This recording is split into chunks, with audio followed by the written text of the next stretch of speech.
Hello friends, எல்லாரும் எப்படி இருக்கீங்க? வெல்கம் டு மா ஜீனா குக்ஸ் சேனல். இன்னைக்கு நம்ம சுவையான ஒரு ரெசிபி தாங்க பார்க்க போறீங்க. அதுவும் தக்காளி வச்சு தக்காளி தோசை. இதுக்கு நம்மளுக்கு வீட்டில் எப்போவுமே நம்ம ஃப்ரிட்ஜில் புளிச்ச மாவு இருக்கும் இல்லையா? தோசை மாவு, இட்லி மாவு புளிச்சதாக இருக்கணும். அதுதான் மெயின் இந்த இதுக்கு. அது மட்டும் இல்லைங்க, அது இந்த தோசை ரொம்ப ரொம்ப டேஸ்டியாக இருக்கும். கலர்ஃபுல்லான தோசைக்கு ஒரு கலர்ஃபுல்லான க்ரீன் சட்னி தான் எப்படி செய்யலான்னு பார்க்கலாம். இதுக்கு ரொம்ப ரொம்ப ஈஸியான இது தாங்க. ஒன்றும் இல்லை, இன்னைக்கு நான் ஒரு 5 தோசை வர்ற அளவுக்கு நான் சொல்லி கொடுக்குறேன். அதை நீங்கள் எக்ஸ்ட்ராவாக நிறையா வேணும்னா அதுக்கு அப்படியே மல்டிப்ளை பண்ணி போட்டுக்கோங்க. ஒரு மிக்சி ஜாரில் ஒரு தக்காளி பழம், அதுவும் நல்லா பழுத்த பழமாக எடுத்துக்கோங்க. அது மட்டும் இல்லாமல் கொஞ்சம் நல்லா ரெட் கலராக இருக்கிற மாதிரி தக்காளி பார்த்து எடுத்துக்கோங்க. இதை கட் பண்ணி மிக்சி ஜாரில் சேர்த்துக்கலாம்.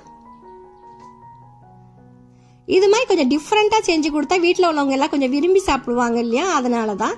அதோட ஒரு சின்ன சைஸ் இஞ்சி, ஒரு 1/2 இன்ச்சு சைஸ் இஞ்சி, ஒரு 1/4 டீஸ்பூன் பெருங்காயப்பொடி, கண்டிப்பாக ஸ்கிப் பண்ணாமல் பெருங்காயப்பொடி சேர்த்துக்கோங்க, ரொம்ப டேஸ்டியாக இருக்கும். ஒரு 1/4 டீஸ்பூன் சீரகம், ஒரு டேபிள் ஸ்பூன் சில்லி பவுடர், இதெல்லாம் நல்லா அரைச்சிடலாம். இதுக்கு தண்ணி சேர்க்க தேவையில்லைங்க, இதுக்கு அப்படியே தான் அரைச்சிக்கிட்டேன். அதோட மாவு இன்னைக்கு ஒரு 5 தோசை வர்ற அளவுக்கு நான் செய்கிறேன்.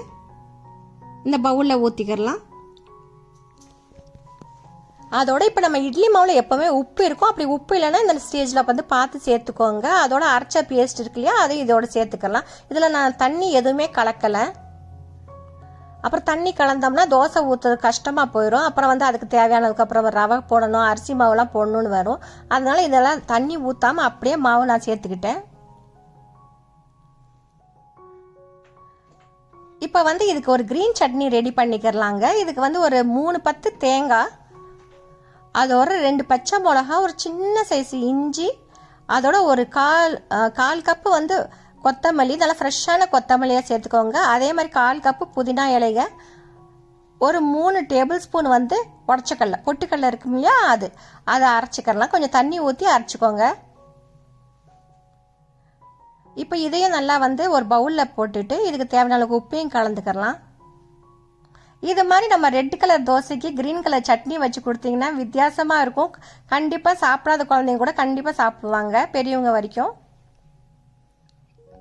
இப்போ நம்ம சட்னியை தாளிச்சிக்கிறலாம். கொஞ்சோண்டு எண்ணெய் ஊற்றி கடுகு, உளுந்த பருப்பு, கருவேப்பிலை, அதோட வரமிளகாயும் போட்டு தாளித்து இதோட சேர்த்துக்கோங்க. இப்போ தோசை தவாவை நல்லா சூடு பண்ணிக்கிறலாம். சூடு பண்ணிவிட்டு இதை மாவை ஊற்றிக்கிறலாம்.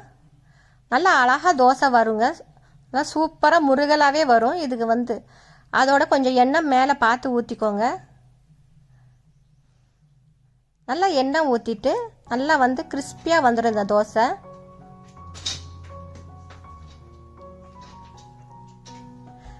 நம்ம சேனலுக்கு ஃபஸ்ட்டு வந்திருந்தீங்கன்னா நம்ம சேனலை சப்ஸ்கிரைப் பண்ணி வச்சுக்கோங்க. இந்த வீடியோ பிடிச்சிருந்துச்சா லைக் பண்ணுங்கள். அதே மாதிரி இந்த மெத்தட்லேயே நீங்களும் செஞ்சு பார்த்து வீட்டில் எப்படி வந்துச்சுன்னு சொல்லிவிட்டு எனக்கு கமெண்ட் பாக்ஸில் கமெண்ட் பண்ணுங்கள், உங்களோட ஃபீட்பேக்கை கொடுங்க. இப்போ நல்லா தோசை நல்லா வெந்துருச்சு. நல்லா சூப்பரான கிறிஸ்பியான தக்காளி dosa with green chutney ready ஆயிடுச்சுங்க. இந்த வீடியோ பிடிச்சிருந்துச்சுன்னா சப்ஸ்கிரைப் பண்ணாத ஃப்ரெண்ட்ஸ் சப்ஸ்கிரைப் பண்ணி வச்சுக்கோங்க. லைக் பண்ணுங்கள், ஷேர் பண்ணுங்கள், கமெண்ட் பண்ண மறக்காதீங்க. இதே மாதிரி ஒரு இன்ட்ரெஸ்டிங்கான ரொம்ப ரொம்ப டெலிஷியஸான ஃபுட்டோட ரெசிபியோட மீட் பண்ணலாம். தேங்க்ஸ் ஃபார் வாட்சிங் அண்ட் டேக் கேர். டாடா, பை பை.